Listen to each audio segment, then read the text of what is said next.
The audio commentary. It's a dying art form, but here at One Track Mind, I, your wonky yet affable host Ryan Luis Rodriguez, analyze film through the prism of these embryonic forms of podcasting, one audio commentary at a time. Masterpieces, crapster pieces, live action, animation, cult classics, films literally no one has ever heard of. No track is too small, and no track is too big. Join me and my guests from the entertainment world as we keep these features alive every other Tuesday. Hey, who else is going to discuss Bill and Ted's Bogus Journey one week and Citizen Kane the next? Us, that's who. Sure, you have to put up with my voice, but there's a certain give and take in this industry. That's One Track Mind, part of the Someone's Favorite Productions family, and available wherever you get your podcasts.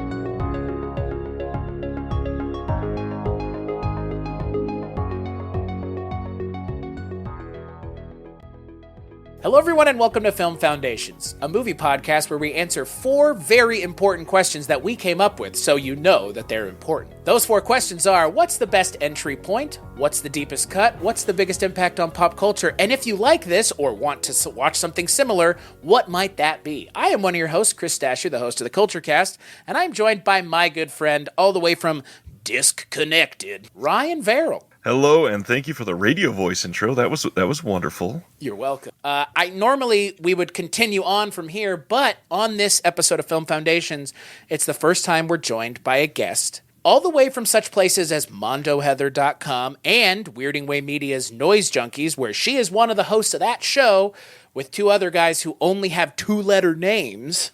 She does not have a 2-letter name. Is a not right, HD. I guess you could. She is a freelance pop culture writer, and she is a very close friend of mine, and she's soon to be a close friend of yours, Heather Drain. Hello. It's an honor to be here, especially being your inaugural guest. That's very exciting. Most people would be scared, but you accepted the challenge. Oh, I always go where angels fear to tread. Are you kidding? I introduced water power to the projection booth. Come on. I don't even know what that is. Oh my God. I have failed you as a friend. It's a Sean Costello's 1976 classic film about an enema bandit. And it stars Jamie Gillis. It's loosely based on the actual real life case of the Illinois water bandit, which Frank Zappa wrote a song about. And if you love Taxi Driver and intense acting, you will love Water Power. And enemas. I mean, it's in there, yeah. Well, it sure is. It has to be for it to work. But you get to hear lines like, these bitches need to be cleaned. And, I think that's a great way to attack one's personal problems in life. You're like, God, I got to clean this house. And you just channel your own inner enema bandit. And instead of cleaning bitches, you're cleaning your kitchen. And not forcing enemas on people. I don't recommend that. You want to hear something shocking, Heather? As we were choosing topics for this episode today, one of the items on your list was Jamie Gillis. Chris had no idea who Jamie Gillis was. Oh, true. It's very true, and I have no problem admitting it either. You need to let me program another month on the Culture Cast. Only if there is guaranteed a lot of peen. I can do that. Yeah, Jamie Gillis. It sounds like there might be. Yeah, but Jamie. I mean, in all seriousness, Jamie Gillis is a phenomenal actor, and I certainly wouldn't put anybody on my list if I didn't respect them as an artist and have and their sort of charisma and screen. And that's not me. That charisma's not code for penis. Okay. We're talking great talent. Jamie is the charisma is my penis. I mean, if it's Gene Simmons talking about charisma, he's probably talking about his penis. But I mean it in a very G-rated way. So speaking of not picking things that aren't worth talking about, Heather, you are our first guest, like you mentioned, and we asked you what you wanted to talk about, and you gave us some directions you thought about going, and then we said, all right, here's what we think. So on this episode of Film Foundations, we are talking about the first guest topic, which is 90s indie vampire movies. Indie vampire movies from the 90s. How's that, Chris? Better. Good. It's a mouthful. It's a lot. I mean, we're raw doing it, Heather. Oh my God. I'm sorry. You had to go and do it. I sure got the vapors. I got the vapors immediately. You mentioned my Vampire King. Well, 90s indie vampires. Obviously, the 90s was a pretty big decade for vampire films. The indie side of it, why go down the indie route instead of some of the studio picks? Well, for two reasons. One, you guys requested for me to do micro genres, which honestly, I have to admit, I had to Google. But part of that is, I think the way my brain works is I tend to think of terms of like categories and genres so loosely that especially I see this more with music than film, but when people start getting into micro genres, my brain, it starts feeling like math a little bit to me. And so my brain kind of shuts down, but I do love a good challenge. And when I realized micro genres just basically, you take like a big genre and just apply certain sort of factors that are not quite tropey, but you can kind of say trope adjacent to them. And I think the 90s had some really interesting and very diverse independent vampire films. And I mean, the big studio ones have been talked about a lot. And some of those are movies I love. I adore Neil Jordan's Interview with the Vampire. I don't love this without some. There are things I don't love about it. I do love most of Bram Stoker's Dracula. I love all of that. I love all of that movie. I love some of it. Are you Count Dracula? Keanu was not cast correctly. He seems lovely. He's lovely. Him or Winona Ryder. Like, honestly, people rag on him. They should rag on both of them. Yeah. But we'll save that for another podcast. 90s vampire movies, no independent qualifier. Yeah. But of course, you guys know me. I'm a deeper cut girl anyways. I rather kind of look at the ones in general, whether it's like my writing or on when I get to do podcasts or whatever. Yeah. I prefer to kind of go off the beaten track a little bit. So I was like, I want to do independent. And some of my favorite movies from the 90s are on this list. So speaking of that list, you want to go over some of the titles and maybe a little bit of a history of what we'll say like the vampire scene was, because one of the things that we talked about on an earlier episode of this is how it seems like in America genre cinema, at least, we go through these cycles between vampires and zombies. Mm-hmm. And we're like sorely needing another vampire round. We haven't had anything great other than a couple outliers since the 90s. Like, it hasn't been an overpowering vampire time. We've been inundated with The Walking Dead. So, what were the 90s like? Tell us about your love for vampires and some of those titles that we're going to be talking about. Oh my gosh. Well, vampires have been my favorite supernatural creature since I was a little girl.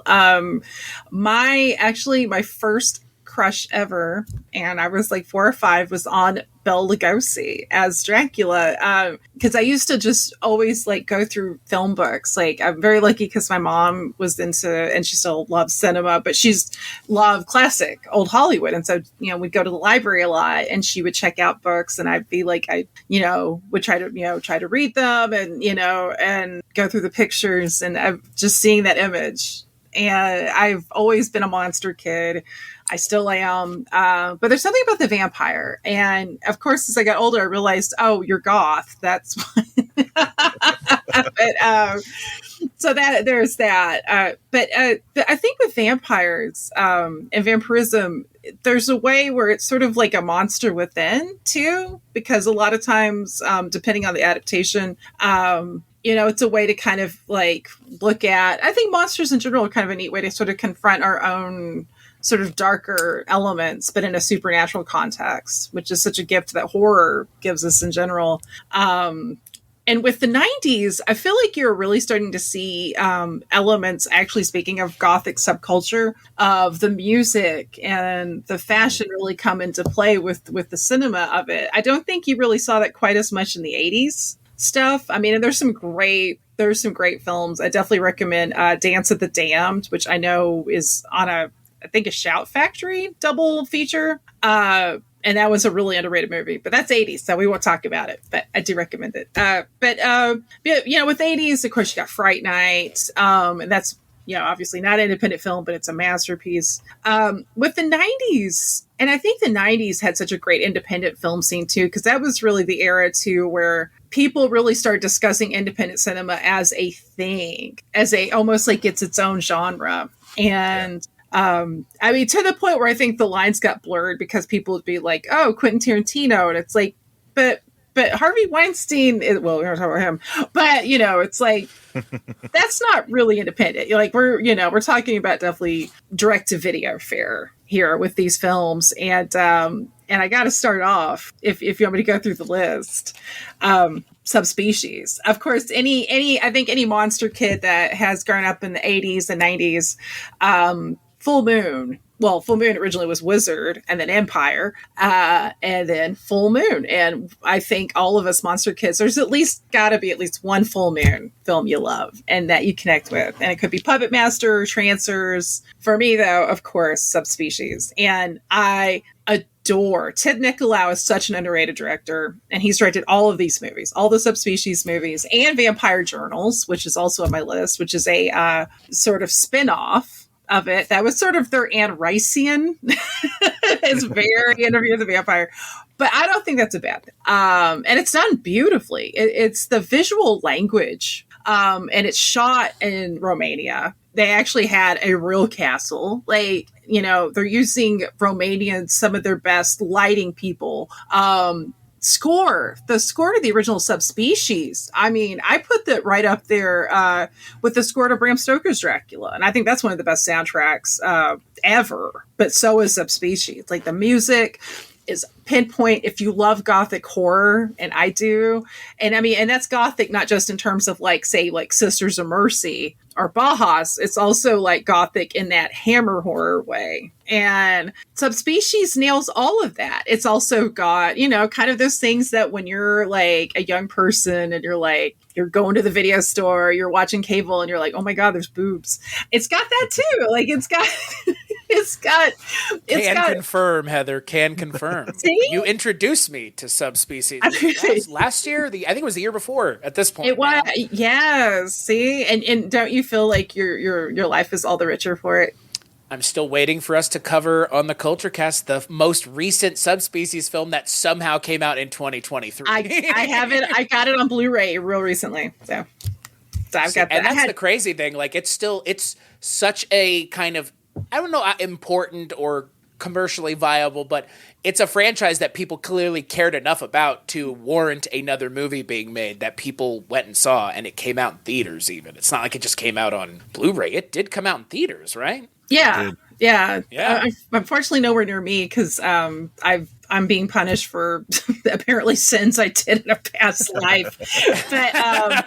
But the world building that is done in those films is so it's tight. I don't count four's dodgy, but those first three I think are, some of the best horror in general, not just vampires. So, and the characters, Radu to me is iconic, and all those, I think it's actually pronounced Anos Hove, who was he was best known before then as Faison, who was the villain character on General Hospital. But the guy's also worked with Lars von Trier. His filmography's nuts. And he's brilliant. He's such a great actor. Then you get Denise Duff. She's not in the first one. That's a different Michelle, but she comes into play in 2 and 3 and 4 and 5. And she's great. She has great chemistry with him.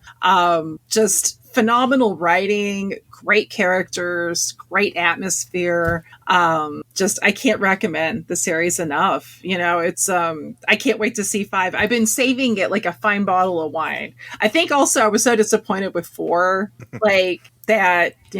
I was like, oh God, don't disappoint me. But the trailer for 5 looks great. It looks so great, and it looks like they're going kind of a prequel route, and so kind of doing that story building thing. And I love Ted Nicolau. He's such a great and kind of underrated cult film guy. I mean, he did Terror Vision. He did even Bad Channels, which is spotty, but it's got some really cool stuff about it. Like, and that's the thing, Nicolau, even when he's on a film that's like okay, there's still bright spots. Like, I think he's such a cool guy and such a cool director.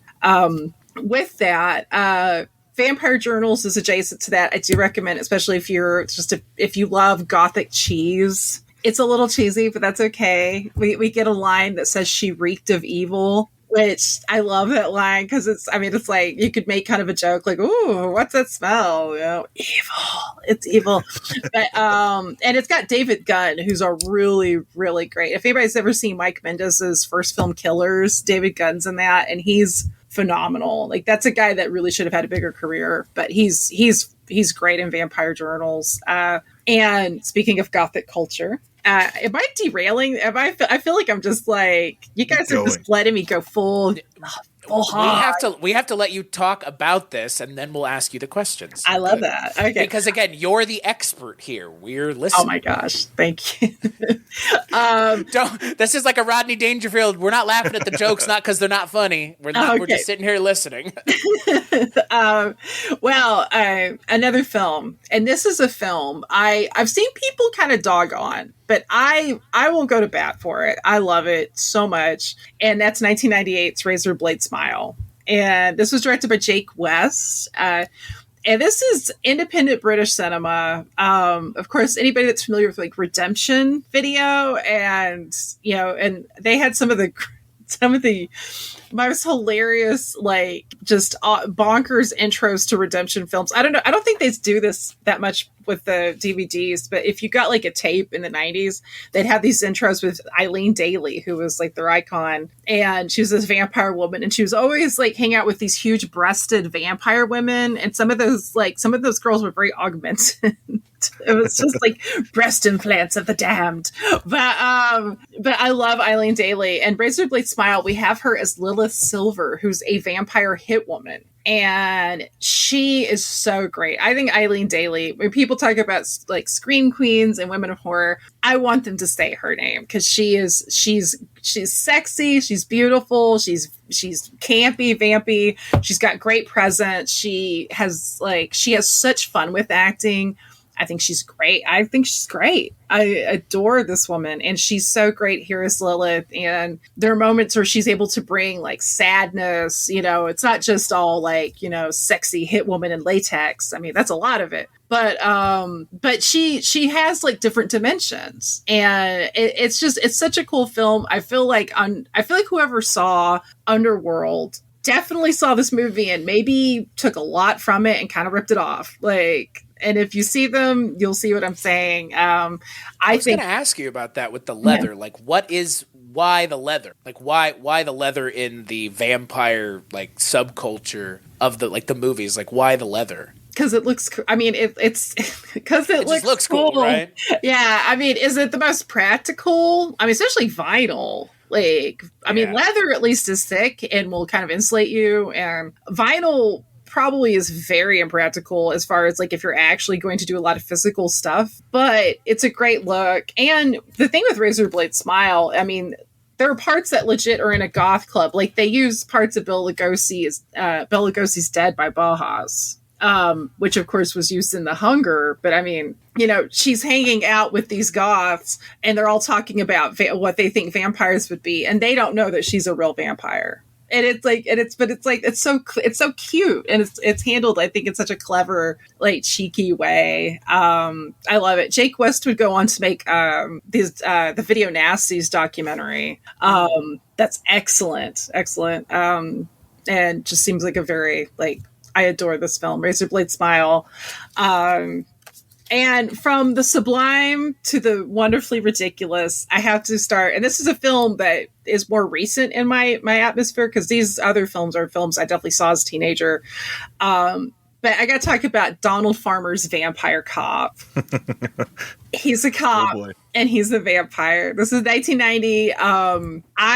Especially as I've gotten older, I really love this is true independent. Like, I've really, especially of late, I've gotten into like a lot of shot of like video stuff and like underground cinema, because I think there's so many gems there. Vampire Cop is, I mean, I'm not going to say it's a masterpiece, but it is so much fun. And the reason it's on my list, I have a dream that I'm gonna somehow make happen someday. I want to do a remake of this film, and I want to have Dick Valentine from Electric Six as the villain. I actually put this out on Instagram like a year or two ago, and he liked it, and he started following me. I'm taking it as a sign from the universe. And I want Ted Pryor, who, Chris, we need to do Sledgehammer someday. I don't know, have you ever seen Sledgehammer, Ryan? It's SOVs too. Right? Yes, yeah. Yeah, I think I have that. Oh my God. I love Sledgehammer. Ted Pryor is the man, because he's like this, I mean, yes, he's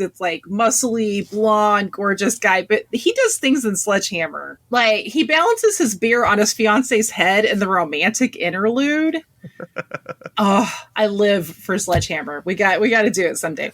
And I want Ted Pryor in it. So this is selfish, but that's why I had to bring up Vampire Cop. Also, it's got the best theme song. It's total like 80s, like just like nut hugging cheese rock.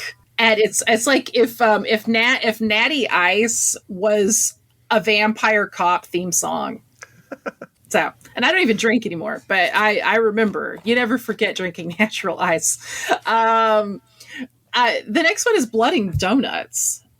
This is a Canadian film, 1995. I think it's such a unique film. Instead of going for sort of a gothic kind of spin, it's very much almost like a, just very quirky. Like, anybody, if you think quirky independent film from the 90s, Blood and Donuts will fit whatever you're thinking of. but it's cool. It's got a great soundtrack, which is a mix of known songs. Like, I'm trying to think, Twilight Time. Was that the Platters? I don't know why I'm blanking on the bar, but that's a classic piece of music. And the original soundtrack is done by Nash the Slash, who's one of my favorite musicians, violinist, prog rock legend, dressed up like the Mummy. Like, nobody knew his real name for a long time. So he's live for him, and a female director, which is really cool, Holly Dale, who's actually been very prolific in Canada. So cool movie. Also, Tale of a Vampire. This is 1992. We have another female director, which I think is neat. Shimako Sato. I wrote that down that way I didn't mess it up. and Julian Sands, the late Julian Sands. That still bothers me having to say that. But and this is one, I think now it's on YouTube, but it's dying for a proper like Blu-ray release in this country. Like, it's a really beautiful, very poetic. I just remember it feeling like a tone poem. It's been years since I've seen it, but it made an impression on me. And I will recommend somebody we were talking about before we recorded. If you go to Fangoria's website, Alexandra Heller-Nichols wrote an amazing piece on it for her Wild Women with Steak Knives column. So check that out. Then we have, I'm sorry, guys. I'm just going ragtime now. Two more. Midnight Kiss. This is from 1993.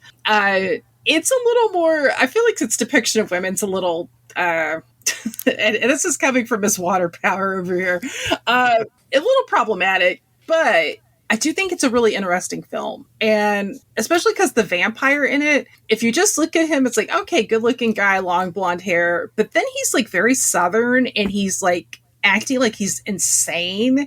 And at one point he's like reading Dracula and just laughing to himself going, oh, they got that wrong. And he's like ripping pages out of it like a maniac. It's, I don't know. It's a film I have a soft spot for my heart, even though it's like, it's not one I feel like I can go to bat for super hard, like I can for Subspecies or Razorblade Smile, but I do enjoy it. And last, And this one, actually, I probably shouldn't even mention because my memory of it is the fussiest.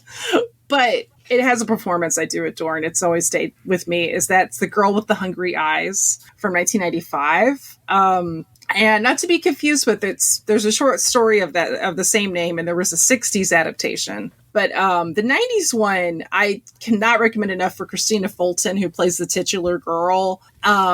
Her performance is so unique. And I mean, she's another one, kind of like the actor in Midnight Kiss, where physically, I mean, she's beautiful, but she is so quirky. And just, it's almost like if you think if a vampire really existed, they wouldn't probably be they wouldn't be just like a regular person if you talk to them. Like there could be something kind of not like mentally ill, but maybe just because it's like, what kind of existence? Like you're, living in tombs and feeding off the living, you might be a little daffy. I don't know.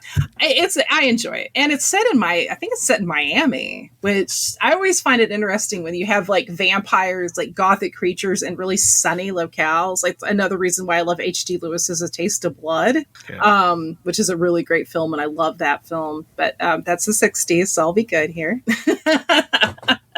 I'm sure I'm forgetting some. I'm sure we get done with this, I'll be like, shit, I forgot this or that. But yeah, that's my list. So. Well, moving on from this, we have the questions, of course, but one big thing is Chris and I are not experts on this topic, so this is going to be learning for us very much so tonight. I will reveal to you, and I'm going to do better this year, I promise. I've never seen Subspecies. I absolutely need to jump on it. I apologize. The other tier snobbed. I know, but no, that's exciting because like lucky you, this gets to be a new experience for you. That's awesome. Yeah, I'm excited to see these. The two that I had kind of sought out that were, I think, independent. I'd love to get confirmation because I have not checked up on these. I'm just coming to you, the expert.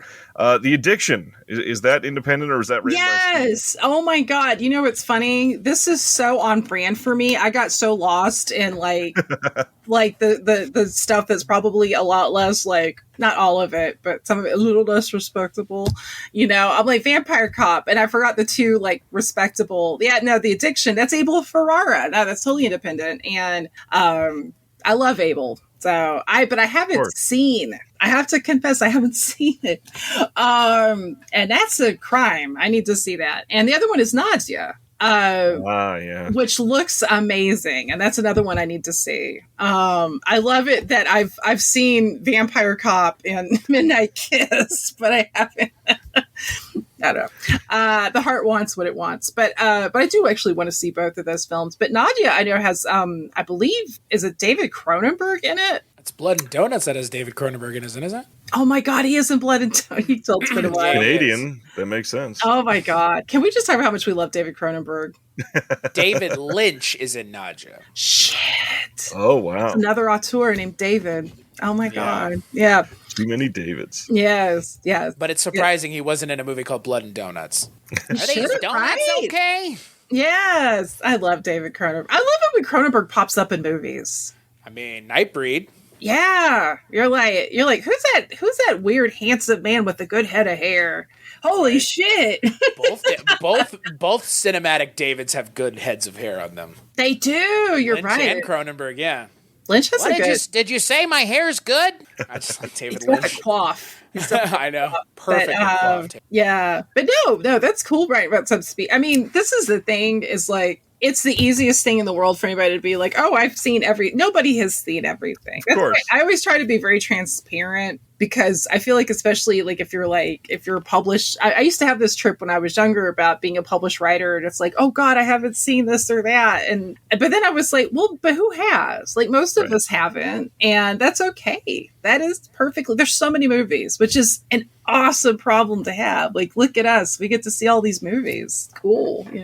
I think the only other one that I can think of that may be independent that I've seen is Pale Blood. Is that one you're familiar with? Yes, Vinegar Syndrome. Put that one out. Yeah, in fact, I saw that. I remember renting that one as a kid because it has that beautiful cover, just that pale girl with the raven hair, and that George, I'm going to mispronounce his last name, Chakiris from West Side Story. is the vampire in it. And That's right. yeah. That's a good one. I like that one quite a bit. I have the Vinegar Syndrome, so I need to rewatch it because it's been years. And I can say with absolute certainty, the only things that I have seen have more or less been because of you. Because I was racking my brain, I was like, Razorblade Smile sounds awfully familiar. A couple years ago, I think it was like pre-pandemic, I asked for like movie suggestions for October to like do a review every day. And I asked you for a couple, and that was one of them. Yes. And I remember watching. And then obviously you, Father Malone, and I did, Subspecies 1, 2, and 3. Oh, it's so good. Rod did it, and we would Rod do it again. Right? We have to, yeah. Oh my God. I mean, there are 3 more movies technically, right? Because isn't Vampire Journals is part of it, right? It's part of it, but it's in that universe, but it doesn't have any of the main characters. So it's probably not a necessary watch, but I think it's a cool watch. And I think as a standalone, it's really good. I'm trying to remember the actor that plays Ash, like the vampire, you find out he's Radu's fledgling. And that's cool. And he's more of a foppish. I'm trying to remember that. Are there any more finger creatures in those later movies? Oh, unfortunately, there's not as many of the actual subspecies, but they're cute little dudes, aren't they? Yeah. Ryan, I mean, you're just gonna have to join us for 4, 5, and 6. Oh no! You signed yourself up for that now, but you have to watch 1, 2, and 3 first. That's the thing. Oh, absolutely. Yeah. Since we started talking, they've already been placed into the wish list. So they're so they're so beautiful. And the soundtrack alone, I actually made a mixtape for a friend of mine once. I believe it was Bill Ackerman, who we all love from supporting characters. And he was like, man, what's that? There's this like piece of classical like orchestral music. And I was like, dude, that's from Subspecies. It's so good. So I'm excited. All right. That means it's probably time to go to our first question, which is best entry point. And really, the two that I was talking about, I probably are not the best entry points. I'd love to hear what you're going to say is the best entry point for anybody that's never seen any 90s independent vampire films. Well, it's I guess it depends on what flavor you're going for. I mean, my gut, my heart, Subspecies. I mean, it's but if you're going for more of a modern, I mean, they are set in modern times, but they have that old world kind of gothic horror to them. If you're wanting something that's almost like less horror and more kind of horror comedy, but kind of but odd, Blood and Donuts is a great kind of quirky, very cult. Some films you just see it even when they were fresh, you're like, that's a cult movie. That's 100%. That is Blood and Donuts. I gotta say Subspecies. I'd almost say Razorblade Smile, but man, that film, people either seem to really love it or they don't get it, and they don't like it. But they're wrong. No, I'm joking. I mean, she rates blood. I love that. Like when she like she has to feed on these henchmen that are all like hopped up on methamphetamine, and they get like an F, I think, because it's just like druggy, I mean, I've never done meth, but it seems like if you drink blood from somebody who did meth, it would taste probably pretty gnarly. Probably like a gas station burrito. Start feeling bugs in your vampire teeth. Yeah. Bugs in my teeth. Oh God. That is I would agree with you. I would say, at least of what I have seen, I think the best entry point, it would be Subspecies, right? Like, I think at least that would be my answer. I don't have necessarily an answer to every one of these questions, but this is one of the, I think, one that I can answer. And I think, I mean, from what I've seen, like, it seems like, it does a good enough job at setting itself in modern times, but like you said, still having the things one might expect from a vampire movie. Period. Any kind of vampire movie. And then, Anders Hove is good as Radu, if not amazing. So. I love when he says, and Ryan, if this doesn't completely sell you even further, he actually says and I believe it's in the first one, he says, "Tonight there will be a bloodbath." And it's like the most metal.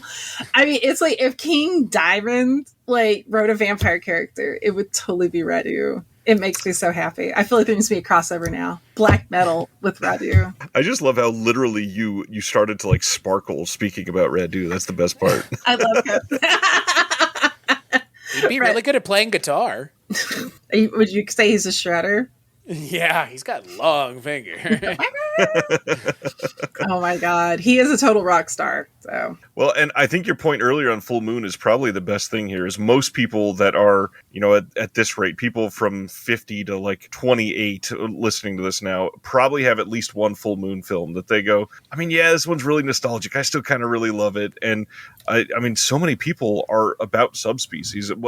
Any other full moon titles that are your favorites that you want to shout out perhaps for just a moment? Oh man, that's a fabulous question because now my brain's totally gonna lock up. Man, you actually won. Actually, two that come to mind. They both have Jeffrey Combs. Castle Freak, which is Stuart Gordon, and anybody who's a horror kid, you should immediately have love in your heart for Stuart Gordon. Castle Freak's I know people are probably like, Castle Freak sounds kind of like a 90s new metal band or something, but it's a really, really cool movie. Very heavy. It's actually got some really great like human gravitas. You got Barbara Crampton, get a little of that mini Reanimator reunion going. And her and Combs both are such great actors. And I think it's a cool, I love it when horror can mix kind of these human stories especially stories that are not fun, that are like, oh God, this is sad and fucked up. And then you almost have like, okay, but there's this weird abused monster in this castle. And so you have another sad story and it all kind of interconnects. And it's definitely on the heavier side. If you're thinking like it's, Reanimator, it's definitely a lot heavier than that. But I love that. I love it when horror can take you to kind of sad places too. And speaking of Combs, Dr. Mordred, which is totally like, my favorite superhero movies are always like, I can't tell you anything about MCU, but I could tell you I love Dr. Mordred. There it is again. Every single episode, it's going to come up. I knew it. We have a running joke now on this show where people are like, are you guys going to bring up the MCU every time? And we have every time. Oh my gosh. Today's secret word is MC. Everyday secret word is MCU. Oh my God. Well, damn it.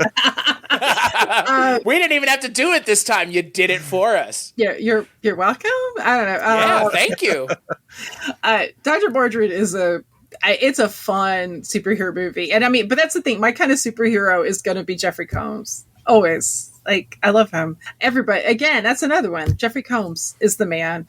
And it's just a really cute movie. That's kind of the fun thing with Full Moon. And even when they were Empire Pictures is, the diversity, and like sometimes they'll make stuff that you could show your kids, and then other times it's like they did. Probably don't show this to your kids, but my answer to this question is a Moonbeam Video Zone movie, which was their children imprint. I'm not even joking. Should we answer, Ryan? I mean, I was going to probably. Ask, what's yours? Do. What's yours, Ryan? You go first. The amazing thing, somehow Chris and I have brought up Full Moon 4 times in the last week and have had this conversation already. Hell yeah.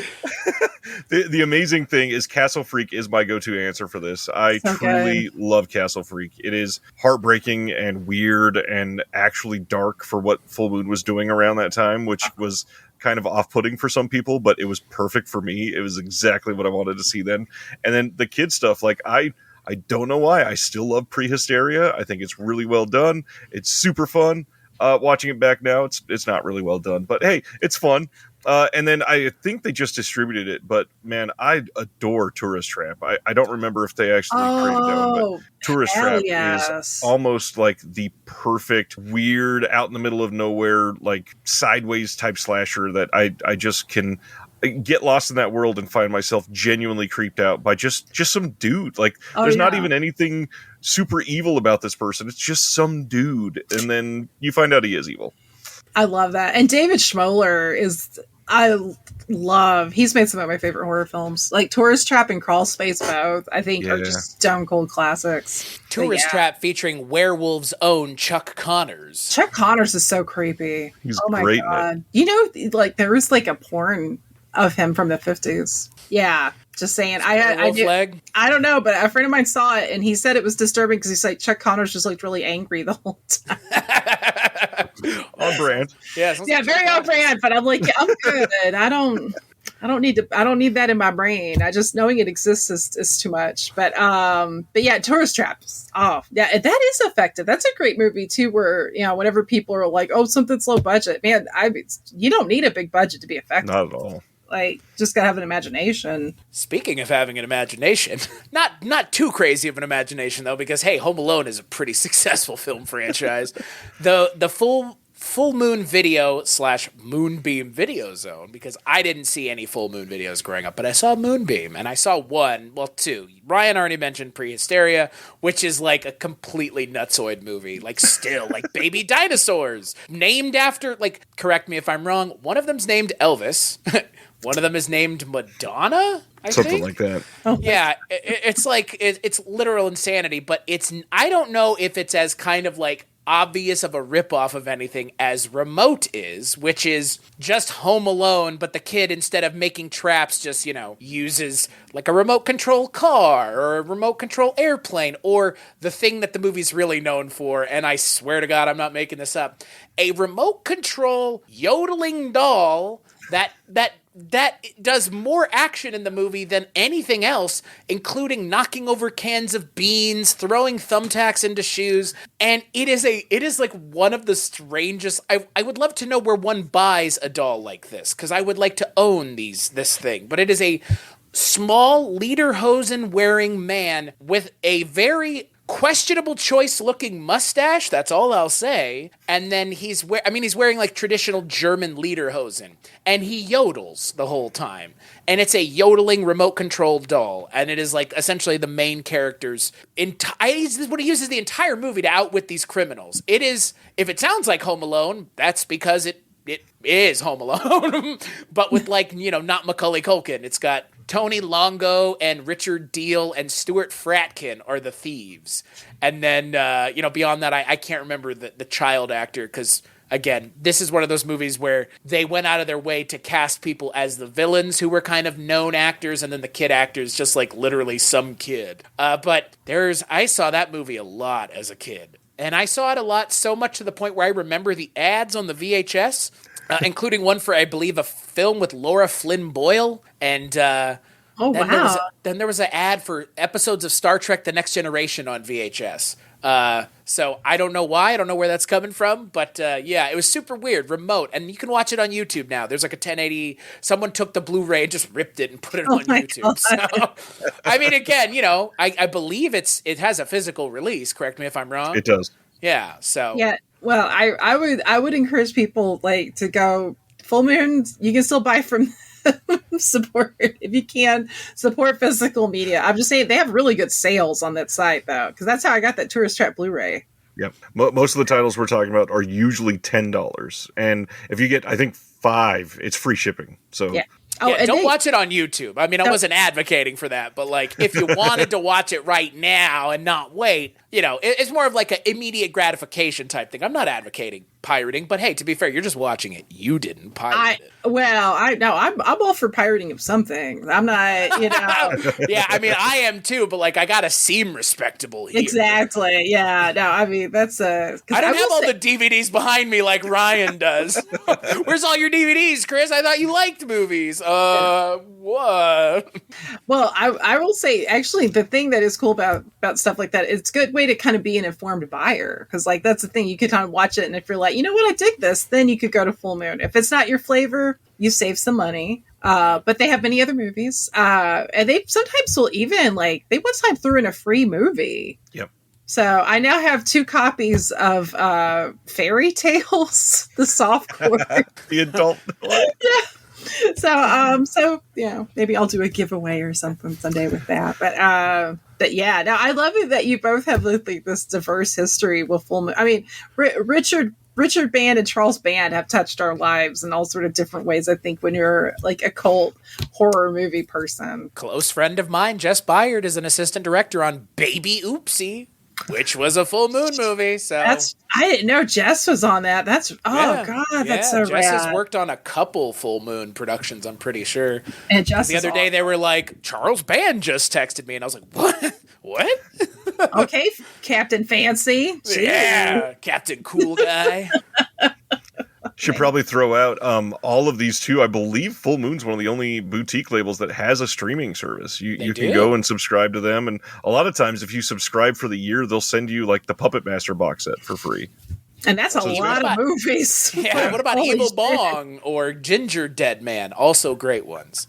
Also covered by Elvira on Peacock for Elvira's 13. I think Elvira's 13 Days of Horror on Peacock is only Full Moon movies. Oh, wow. Right, yeah. So it's like, because I know she does Ginger Dead Man, and I think she might do Evil Bong as well. But I believe it's all Full Moon movies, which, like, I mean, smart, good on them, right? Like, good idea. Get her to host a movie thing of those movies, right? That is wild. Because I saw her, like, when she was doing, when she came back on Shudder. And she did two of my favorite movies, and they're wildly different. Because one was Messiah of Evil, which is a brilliant. Have you seen Messiah of Evil? Oh my God, Chris. It's brilliant. It is a masterpiece. You must see it. Oh God, Hobgoblins. I love Hobgoblins. Hobgoblins is a good one. Hobgoblins, like, my heart lives at what's it? Club Scum. I love Club Scum. And plus Darren Norris is in it. Everybody knows him as a voice actor, but Darren Norris is the man.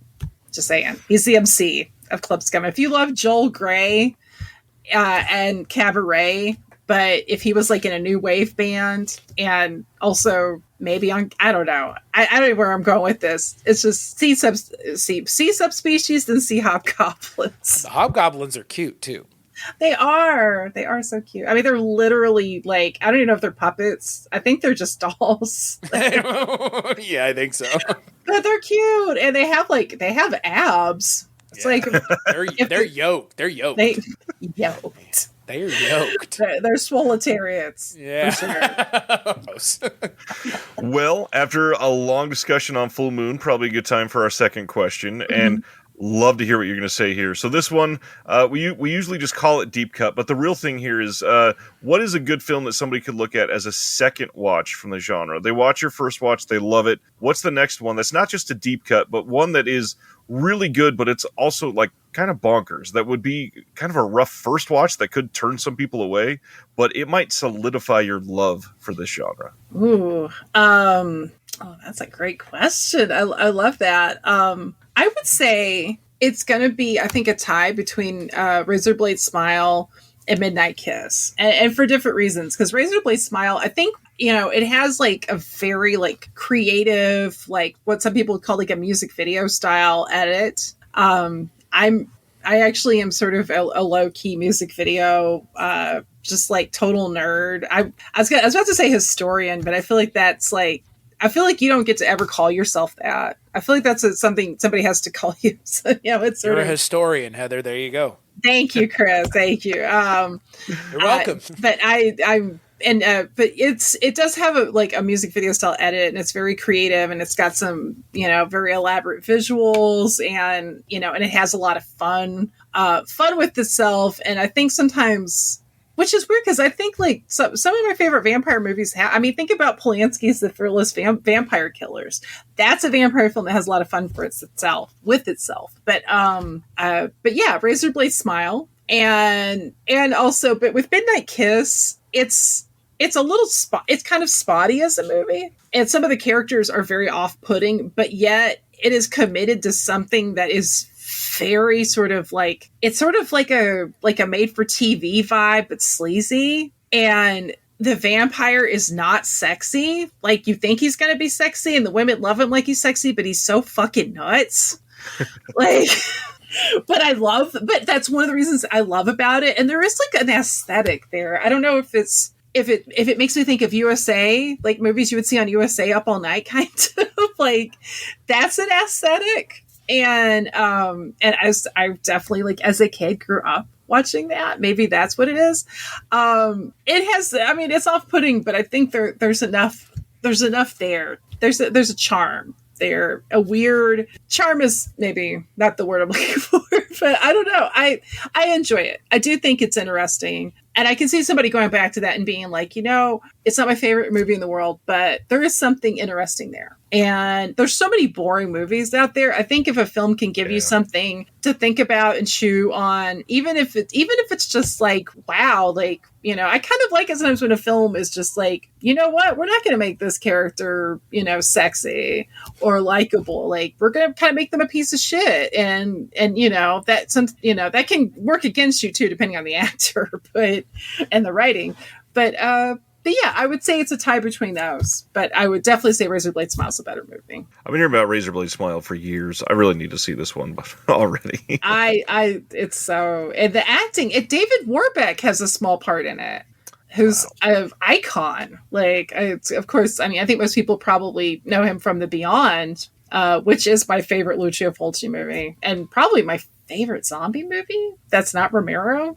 Or Return of the Living Dead? That's a hard question. But but The Beyond is brilliant. It's so brilliant. And I love David Warbeck. He's also in Fatal Frames, which if we were doing weird giallos from the 1990s, that would easily be on my list. I love Fatal Frames. But yeah, David Warbeck, I think that was his last role. And he's credited as, quote unquote, the horror movie man. So, that's a hell of a credit. I wouldn't want to be credited as that, frankly. Yeah, exactly. Well, a zombie discussion is probably a good way to lead into the next question, which this one's always fun, because even listening to you talk on this and being so passionate about the titles, I can't even imagine what you're going to answer for this. And that is, what part of this microgenre do you feel like has had the biggest impact on pop culture? Because not all of these are going to, you know, needle their way into the zeitgeist. Not all of these are going to be long lasting for decades to come. Not all of these are going to get a big deluxe Blu-ray release from one of these boutique companies. But what about either this genre or this time of vampire films? What do you think has had the biggest overall impact on pop culture? Probably, yeah, actually, honestly, probably Razorblade Smile. Just if anything, for the I really, in my heart of hearts, feel like Underworld owes a lot to it. It's like, that was obviously was a very popular franchise in series, but restrained. And that's the thing. Like, Razorblade Smile is very unrestrained. Like, Lilith is very full on bisexual goddess, killer, vamp. Like, she's, you know, she's not a Kate Beckinsale. She is a pinup model. Like, Kate Beckinsale's beautiful, but you know what I mean? Like, it's more like we don't want to go too boobular, so we get Underworld. You know, is boobular word? It is now. It is now. Boobular dudes. But on top of that, like, it's also incorporated. It's actually having like authentic gothic subculture and characters, because I feel like that's something that is usually pretty much misunderstood and misrepresented in a lot of films, especially like in Hollywood films, where it's, you know, like, oh, we're so depressed when we're all black and listen to Fear Factory. I don't know. You know, it's just like they always fuck it up. It's like Dracula 2000. I mean, I know this isn't quite goth, but, well, that movie is definitely not goth. But Gerard Butler, I'm sorry, Gerard Butler's playing Dracula. Gothic icon, in my opinion. And he goes to a tower, I believe at Tower Records, and looks up at the screen and he sees a monster magnet. And he's like, brilliant, or something like that, like, wonderful. And it's like, are you fucking kidding me? Like, Dracula, the Prince of Darkness, the blood-sucking king, who we find out in that universe is literally Judas Iscariot, too. Which makes it even more just like, wow, your taste sucks. Is that why you betrayed Jesus? Because you liked a new metal? That was like stoner. I mean, it's not even good stoner rock. Like, you know, I mean, I don't know if Electric Wizard were around when that movie came out. Probably not, but I don't know. That's a whole other rant. Everybody that's seen Jesus Christ Superstar knows that Judas betrayed him because they had heaven on their minds, Heather. Oh my God. You know, don't even, Chris, you're going to get me going. Because, you know, I actually do love the original soundtrack for Jesus Christ Superstar. So do I. Yeah, but you know who sings as Jesus is Ian Gillan from fucking Deep Purple and Black Sabbath, baby. That's right. I love Ian Gillan. Legit. Why isn't he in a vampire movie? I would watch that. So, I don't know. With the pop culture question, those would probably be the two, because honestly, Subspecies should have had a bigger impact on it in a just world, but we don't always live in a just world. That's why I consider ourselves cultural champions. We are freedom fighters of good of good art and arguable taste. So, at least me. But Heather, can't speak for you two. The arguable taste. The others on my list, probably not so much. Midnight Kiss, realistically, I actually had to double check because I thought it was 80s. And it's 93. But, decades don't end cleanly, or very rarely. So sometimes you'll see something from like an early part of a decade. Like you'll see a movie from 81 and you're like, oh, I thought that was 70s. Because it still has that kind of flavor to it. Right. But, yeah. And the other ones are just too deep. I mean, Tale of a Vampire is really its own thing. And it's definitely gothic, but in its own, but not like, again, not like Sisters of Mercy gothic, more like vampire, traditional vampire gothic, I guess. But yeah, I wish all of these films would have had a bigger. Because you're right, we haven't really had a major vampire. Because even the vampire films that have surfaced to the mainstream, I guess Underworld would be the biggest one. There's one other pretty big one. What? Those vampires sparkle in the sunlight. Oh, I don't fucking count that shit. No, I count it because that's vampires. Bullshit. No, Our Lady. no, hear me out. Our Lady of the Gothic Manners, Miss Gillian Venters from Gothic Charm School, who's fabulous. She has the most brilliant theory. She considers those vampires to be deeply confused elves. Okay. And I'm down with that because those vampires my ass. That is I'm offended on behalf of a fake supernatural creature because I'm like they don't have teeth. I'm not seeing a lot of bloodthirst. I'm just seeing like guys. And what is this where this guy who's like, and this is another vampire films too, but at least in those films, the vampire's the villain, where this guy's like over 100 years old and he's like dating a teenager. I mean, are they Ted Nugent? Is he the Ted Nugent of vampire culture? But we're supposed to think, oh, that's so romantic. No, he's literally acting like he's a teenager to prey on this girl. That's a pedophile. Like, creepy. And he's not even glittery in a cool, like, David Bowie kind of way. Or Iggy Pop at his most, like, manic and, on substances. But, and Iggy was dating teenagers too. At least he doesn't do it anymore. We love Iggy. 70s were not a good time probably for role models. But I can't with it. I can't. I get it. I mean, I get it. I watched it with my wife during the pandemic. I see the appeal. It's not for me, but I get it. I mean, I get why it was popular. Like, I get why it was popular. It for me reminds me, because you've already mentioned Walking Dead, Ryan. Like, Twilight is what is to vampires as Walking Dead is to zombies. Like, they just like beat it into the ground. And like, did you know that on The Walking Dead are the people? Like, nobody cares, okay? Like, I'm done with that. I think most people are done with it. If anybody's still watching it, they must be hate watching it, because I don't think anybody enjoys that show anymore, at least not the way that they used to. And like, I think vampires need a second chance at but that's the thing, like, what about What We Do in the Shadows? Is that not, like, the vampire thing of right now that is, like, insanely popular, that everybody loves? Like, you were mentioning earlier, Heather, like, unhinged vampires, and all I could think of is Matthew Barry. Like, that's all I could think of, like, an unhinged vampire. Like, listen here, me old fruit. Like, that's what I think of when I think of a truly unhinged vampire. Time, boy. Yeah, that's what I think of when I think of, like, vampires now. And I mean, like, that's a show that's, like, my wife puts it on in the background, and, like, she loves that show. So for me, like, vampires just, it's now less about them being scary and more like, let's actually, like, analyze vampires as if they were just like, just like us. Vampires are people too. Actually, right. I not all vampires. I do love What We Do in the Shadows, like the TV show, and Nadia is my vampire queen. Like, she is life goals for me. I adore. She is everything I aspire to be as a person. That means I probably have a lot of issues, but that's okay.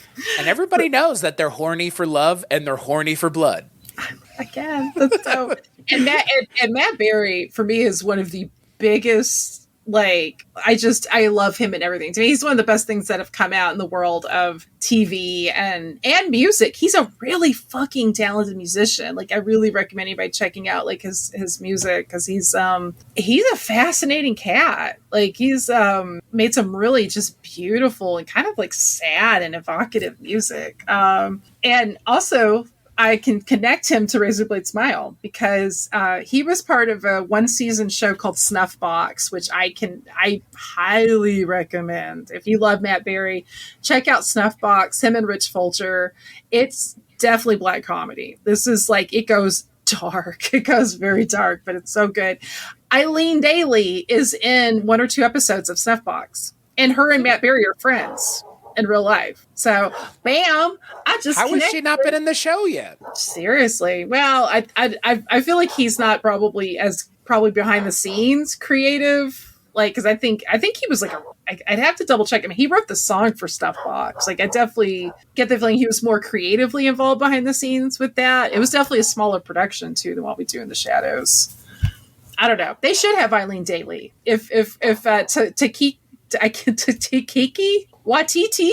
I'm saying his name wrong. Kiki Waititi. Thank you. Oh, I love that. This is Taika Waititi. Taika, yeah. Chris and I both. I was like, whatever. At least I didn't make it sound like I'd say what's hitty or something. Like.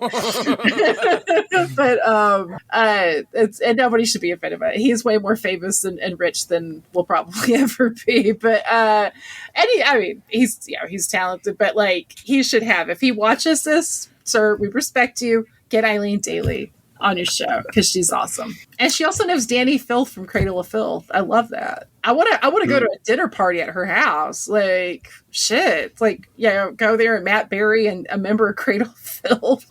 It make me happy. Didn't Danny do a vampire movie or something like that around like 2000? He hosted an anthology film called Cradle of Fear. Okay, and Eileen Daly is in that. There we go. But yeah, I love that her and Matt Berry are friends. Legit. Like, that's so cool. I don't know if they're still friends, but I know maybe they had a falling out. Maybe that's why I don't know. I shouldn't say that. But no, I do like that show. And I know there was like that Demeter. Yeah.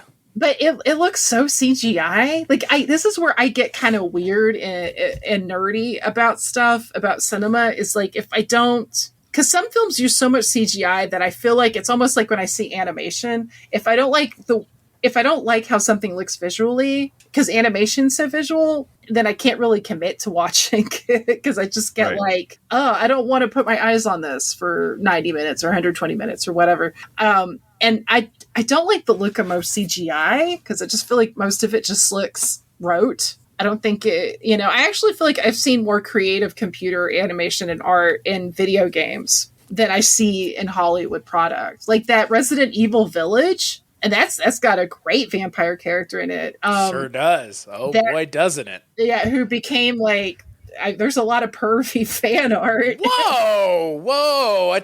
You know what?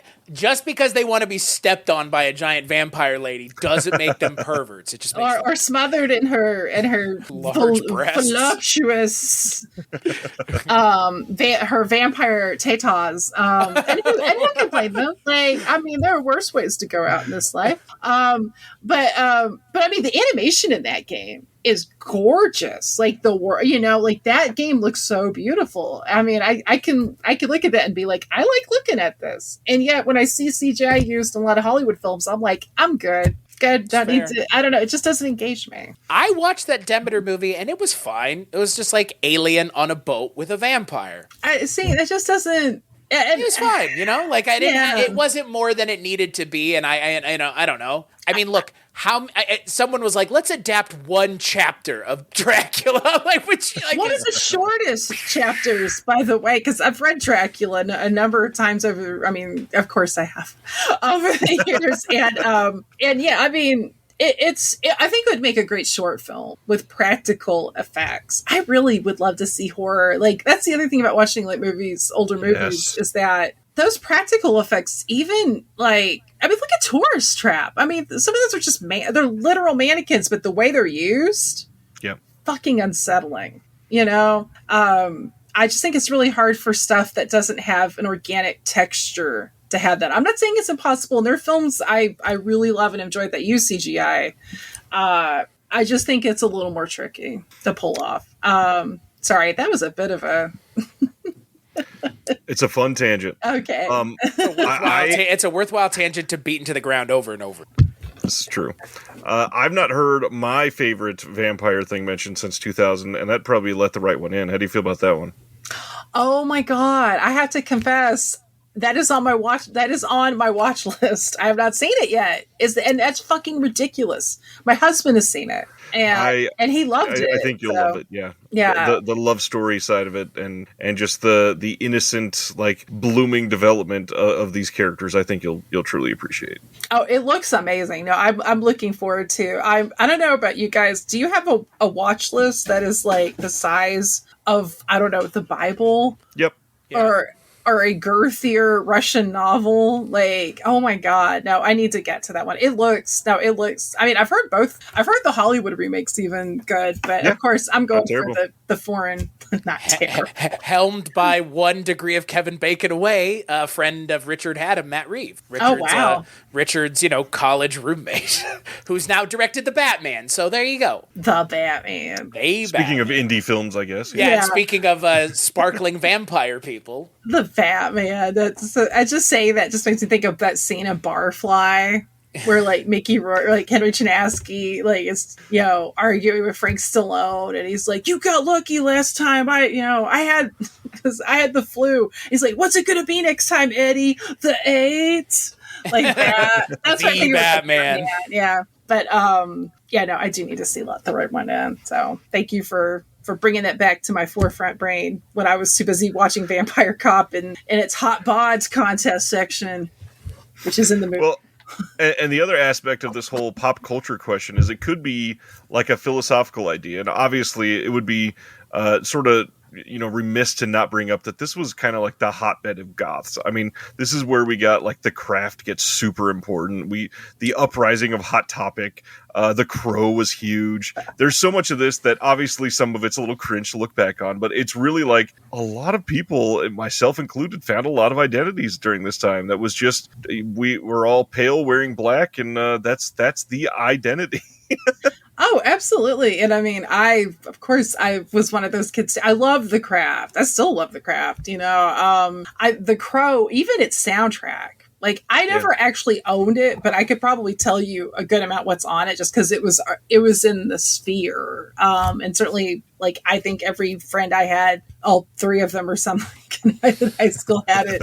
And I remember, Hot Topic, one of my favorite goth comps I have ever bought in the wild, I got at a Hot Topic. Which is like, it's probably dates me all the fuck. So, they sell Funko Pops now. They do. I still regret, like, they once had that Young Bucks Funko Pop. I'm also a wrestling nerd for anybody watching or listening, and I still regret not getting it because I love the Young Bucks. But and they're not vampires. They're not Kevin Thorne. Yeah, I was saying there are wrestling vampires though. If you want to go down that route, Vampiro, Gangrel, Edge and Christian, technically. The Brood. Oh God, I love. That's from the 90s. Like, that red fluid. They're being covered in that red liquid. They called it blood one time. The Brood had that sick entrance theme too. Like that was so good. Yeah, I honestly that would have been my answer. Like the biggest impact on pop culture would have been in the 90s, like it making its way into pro wrestling, which was bigger than it's ever been in the 90s, and that was like those characters are clearly influenced by 90s vampire stuff because they showed up in like leather or like vinyl and like all just like nonsensy stuff of just like the whitest white man's interpretation of something fun, like and the white ruffly shirt, right? It was like all very like even though it was the 90s in wrestling, which was pretty cutting edge in terms of like boundary pushing, the red liquid thing was so they're covered in a red liquid. It's called blood, guys. It's called blood. You just call it what it's blood. If they're supposed to be vampires, it's blood. Oh, that's so Tubby. Well, that's so McMahon. Yeah, that's a red liquid. That's a whole other tangent. But yeah, no, I do. Yeah, I mean that's so true. And I mean with 90s goth culture too. It's funny because I've actually seen like a nostalgia for like mall goth pop up on Tumblr, and I find that so cool because I've known like I hate gatekeeping in any culture, and I know like with some with some goths or like, oh, if it's not traditional goth, it's not goth, or they call mall goth posers. But it's like, but you know, if you live in the Midwest or you live in the South or you just live in like a small town or like a suburb, you don't have, I mean, I didn't have access to a proper goth club, you know? I found out later on after the fact there was like a tiny goth scene, you know, in the adjacent town. But you know, it was kind of scattered, and you know, I don't know, I was like such a weird kind of bird anyways. Like I didn't, you know, I don't fit in cleanly to any subculture realistically, because it's like, oh, you like glitter or you like pink or you keep talking about wrestling or water power. But no. But that is fascinating. I never really thought about it like that, how the 90s we did, you know, you did have that with vampires, and like, what would that, and I mean, you still continually have vampire cinema. I know there's a newer movie that's out where it's basically, I'm trying to think of I just saw the trailer for it recently. And I want to say it's from Argentina, where it's like literally making Pinochet, who is a real, and I just hit my mic. I am so sorry. Yeah, professional over here. Like Pinochet, who was obviously a real life dictator, but it's clearly Pinochet as a vampire. I think it's called The Count. The trailer looks interesting. So I like that. Of course, I think with foreign films, you're always, because like, let the right one in, you're always going to find an interesting twist on it. And of course, like when you go to other countries, it's like, you know, and this is something I need to explore more, that I want to, is like with like I believe with China, like you have the hopping vampires. Yeah, Mike White's a huge fan of those. That's so cool. Like, but that's the thing, vampire myths are part of every culture. Every culture across the world has a different spin on the vampire mythos, and I think that's neat. Like, you can expand upon that. That's actually one of the things I love about Subspecies, is that we have Radu, who isn't classically good looking. Like, he's kind of more monstrous looking, and you even have like the long claws that are like a throwback to Nosferatu. And you know, he still has like sadness, but he's also bloodthirsty. He's just, oh, sorry, I'm like fangirling over here. Like, you can have your fucking Twilight, give me Radu. But you know, and with the first one, you know, they have like his half brother Stefan, who's like kind of the character you would expect to see, I think, in a 90s vampire movie, where he's like the sensitive, romantic, you know, handsome vampire, but he's boring, and he, you know, I won't spoil anything because you haven't seen it, Ryan, but Radu's the star, don't you worry. Like, he, you know, I'm like, oh, there's my boy, you know, like, I just get so excited seeing him. But I don't know, I would love to see, I'd like to see more vampires in cinema, especially like yeah, let's go old school to the point where it's like we can't define it either. Yeah, like let's get, you know, let's make it interesting. And I'm sure like those films already exist, we just got to find them, we just got to, you know, that's why it's good doing podcasts like this, is I have no doubt we're all going to hear from people that are going to be like, have you seen this? And it's like, ooh, not yet. Yeah. But and there's a bunch of smaller ones, especially in the 2000s. Like Stakeland was another one that was really damn good. That came out. But we're not getting like a big vampire movie every year. And in the 90s, it really was. Like, every year there was something getting advertised that was a vampire. And now that everybody's obsessed with genres, like they buried it. And not to make it about zombies, we need to resurrect them again. We need to bring them back. We need to find a way to get that cycle going in the other direction. Right. Yeah, agreed. And I kind of hate that, because, man, I love zombie movies. Yeah, I'm a monster kid. Of course I did. And I got so burnt out that for years and years, even if somebody was like, oh no, I actually saw a zombie movie that was good, I'm like, you know what? It's not for me right now. And I hated being like that. I don't like being like that. I don't like being closed-minded. But if you just don't feel like watching something, you don't feel like watching it. You can't help it. You know, you can't force it. I you know, like, if you force yourself to watch something you don't want to watch, if you get cranky enough, you're just not going to enjoy it and be open to it like you should. Anytime you watch anything, the goal is to go into it and be open completely to the experience of it. And so like if I can feel that I'm clenching, where I'm like, oh, I don't want to watch it, I gotta wait till I'm ready. And I think most of us are probably like that. I'm almost now to the point where I'm open to watching zombie stuff again just now. It's taken this long. And I can understand if some people, like, because I know not everybody loves vampires. I know Harlan Ellison famously was not a fan of vampires as a creature. And I love Harlan Ellison. Harlan, one of the most brilliant writers, like, ever. So I get it if somebody's not into it. But I love them. I don't know. And you kind of think, because for a long time we did have such a glut of vampires too, because like for independent cinema, I mean, that's a cheap effect. Like Subspecies actually gets like some gold stars just because it's like they had to do a lot more special effects on that movie than a standard. But with most vampire movies, it's usually like fangs and some blood. Right. Maybe a little bit of flesh torn and a stake effect. I mean, not... I'm being overly generalizing. Good Lord. Yes, raconteur, ladies and gentlemen. But I'm generalizing here. But I mean that's always been kind of one of the things. Like, what are the two like cheapest types of horror movies you can do? A slasher and a vampire. Yeah, it's true. But that's not a bad thing. That just means like, especially if you're a really creative writer and director, like, okay, you've got this seemingly simple premise. What can you do to make yours stand out? What can you explore that somebody else hasn't? And that's how you get some of these great movies. Like Near Dark, which none of us have mentioned. But it's not 90s. That's why well, you guys mentioned 2000s.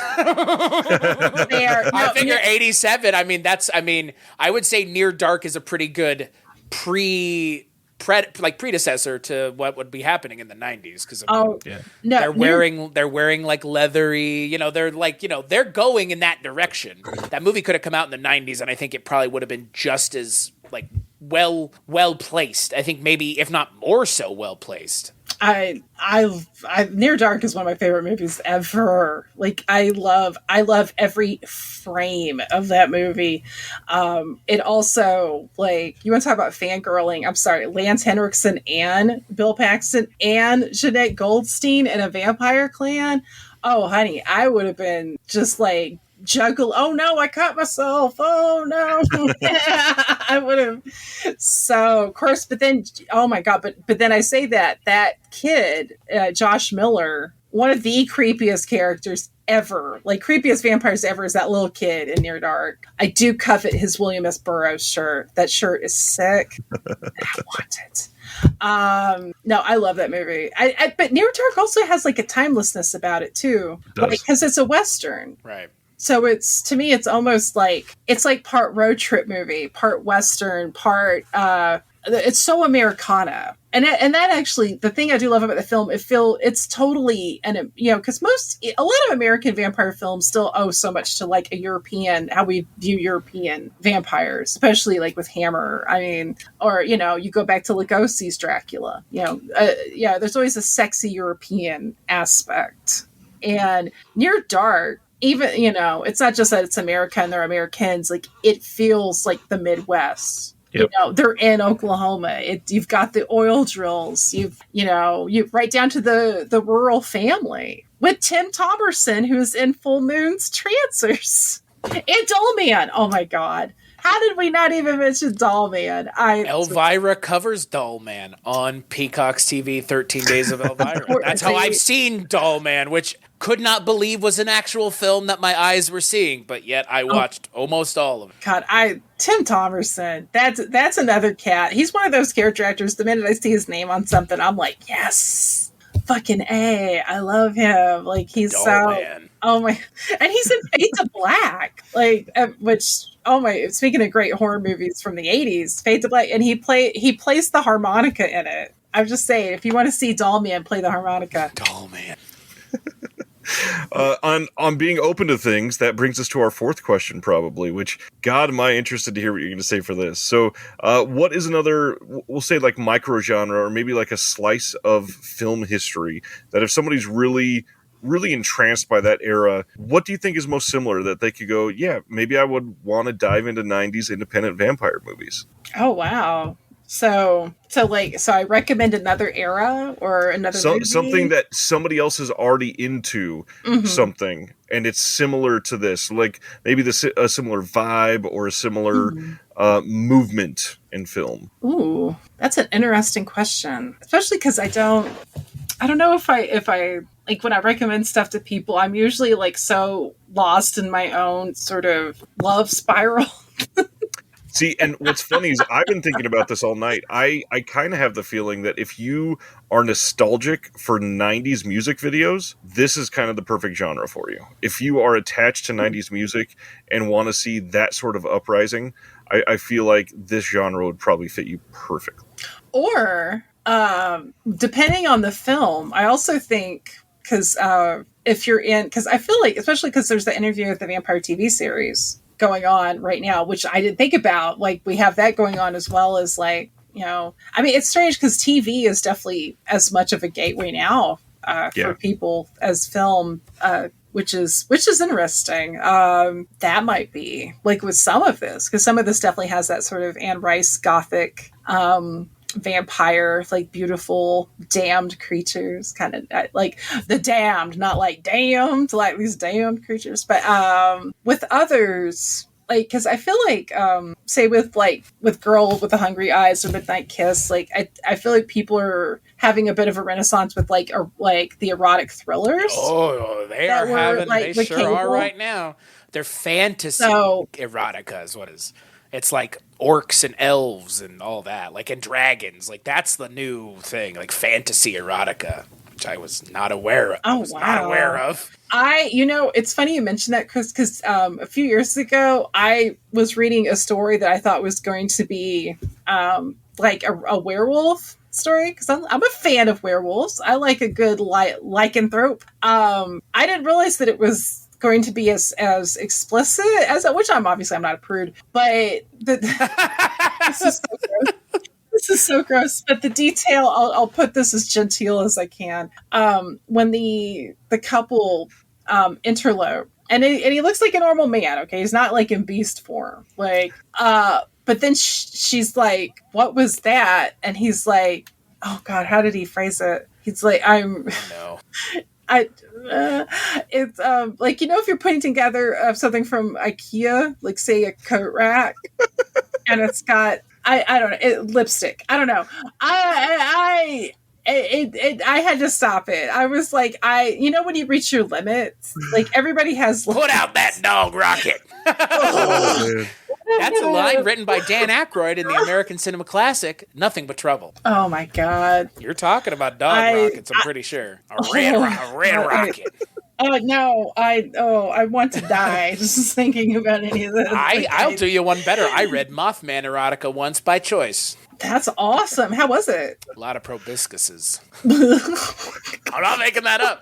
I couldn't make it up like you said, I couldn't make this up if I tried, because I don't write Mothman erotica. Not saying there's anything wrong with it. If you get off on it and you love it, cool. Human moth people, not for me. I want to know what that sound was that just came out of Heather's mouth when you said that. I would never kink shame anybody, but aren't we such a fascinating species? That's nice way of putting it. So you look at the Mothman and you're just like, oh, I like the cut of your jib. I want to know what the jib looks like. That's the only. I mean, like those things are written because, again, it's like like you said, I'm curious, but at the same time, I already have the interest in it. There is a less than or possibly more than 0% chance that if you're into vampires, part of the component that you're into is they are sexually attractive to you. That's right. Oh, yeah. They're very So sexy. why can't you sexualize anything else? I mean, I have no. Yeah. No. I honestly, I don't want to be a hypocrite. I literally wrote a slightly not there was no proboscises or whatever Probosci of that probosci in my story, but I did write a slightly saucy piece of Radu fiction for a zine called Dream Date with a Villain, which is out of print. But it was fabulous. I'm very proud to be a part of it. There were a lot of lovely ladies in that scene, lovely creators.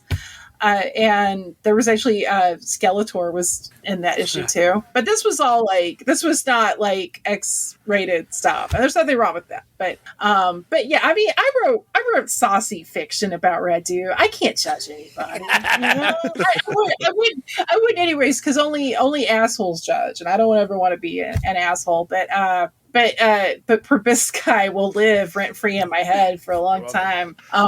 It's that. Oh, good lord! No. Hey.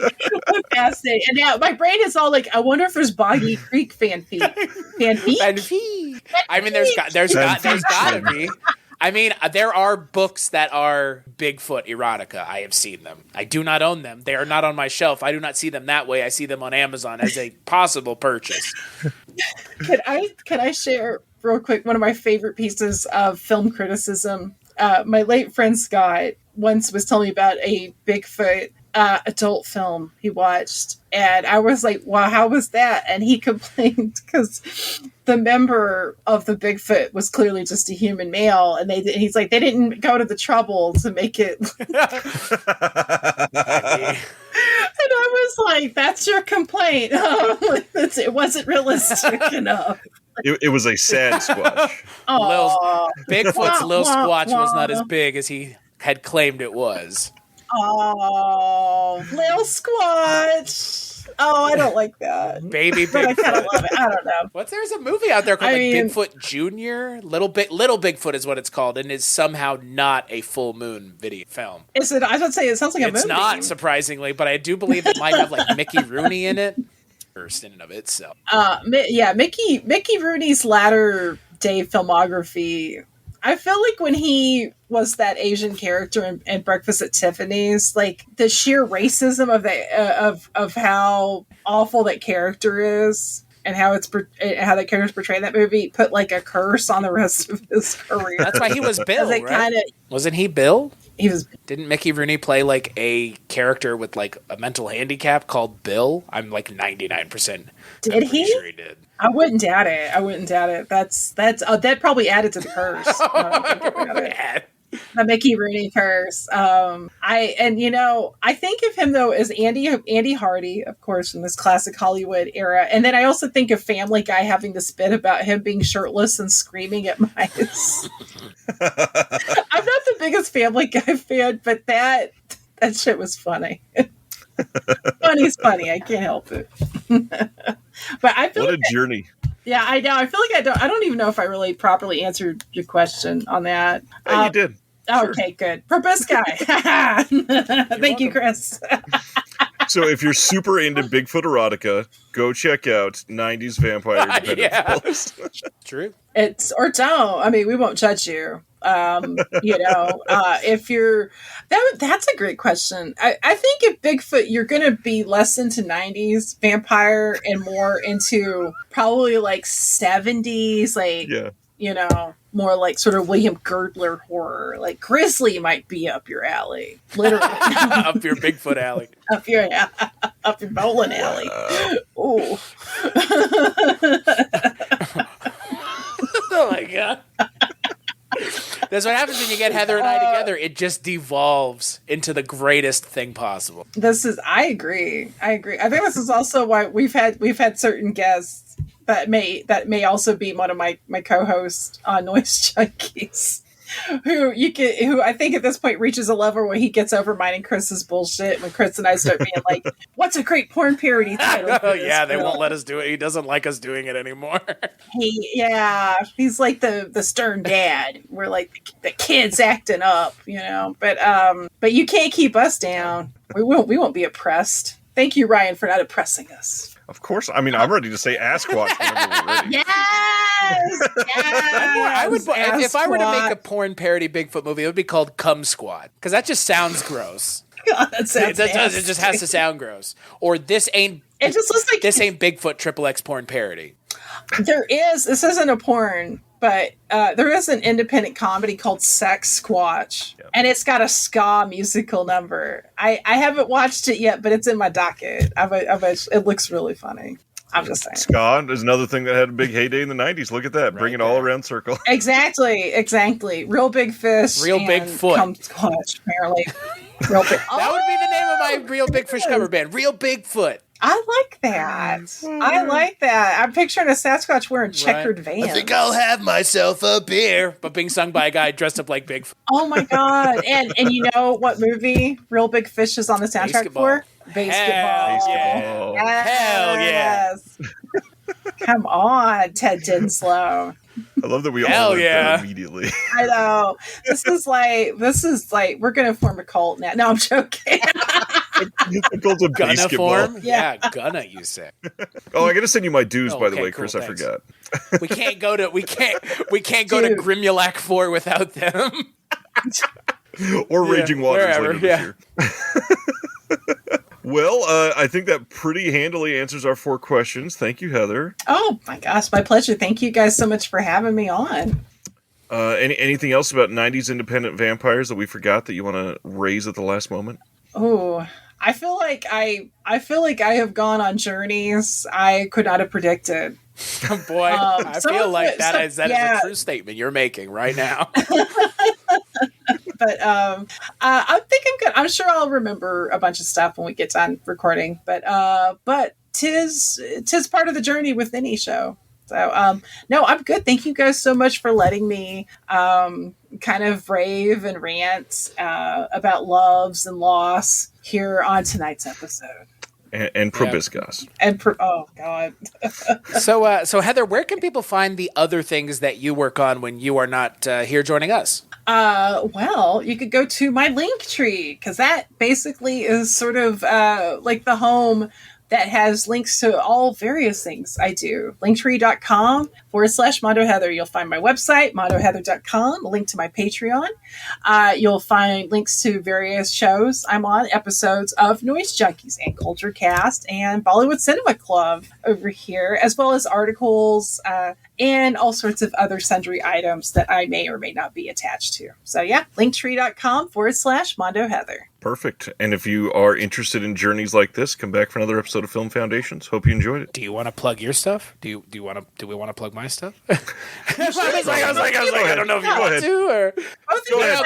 Ryan, what about you, Ryan? Where can people find the things that you work on when you and I aren't doing Film Foundations together? I kind of like the idea of just pitching Linktree. So go to Linktree and look up Disconnected. But in all reality, I'm on every social media under Disconnected, or also Someone's Favorite Productions, where I'm working on special features for physical media releases and writing a zine every month and everything else under the sun that you can think of. What about you, Chris? WeirdingWayMedia.com. Heather already plugged it. I will mention it once again. Heather and I do frequently talk about Indian cinema. Sometimes Heather programs a month of the Culture Cast and then everything goes wrong all at once. And that was December 2023, folks. So we're gonna have to raw do that year, if you know what that month of the year is gonna have to be raw done, because we did not raw do very many of those movies, unfortunately. But I watched all of them, so there you go.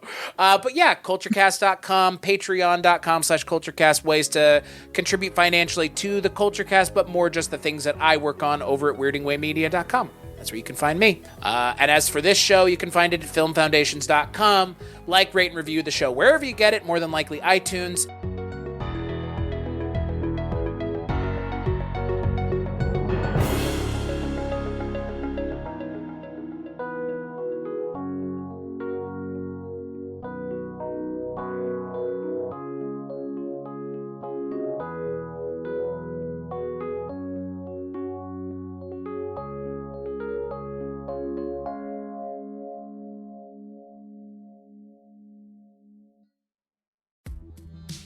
Hello, this is Chris Haskell from They Live by Film. For those that don't know us, Adam, Zach, and we built a podcast over the last 2 years that's a combination of film discussion from 3 very different perspectives, as well as industry interviews with the leaders in boutique Blu-ray and 4K community. We started with Dev Crocodile, but over time we've been lucky enough to speak with Arrow Video, Severin, Mondo Macabro, Vinegar Syndrome, Radiance, Indicator, most of the OCN partner labels. It's been a blast. You can find us wherever you podcast, and also actually recently as part of Someone's Favorite Production Podcast Network. We hope to see you online.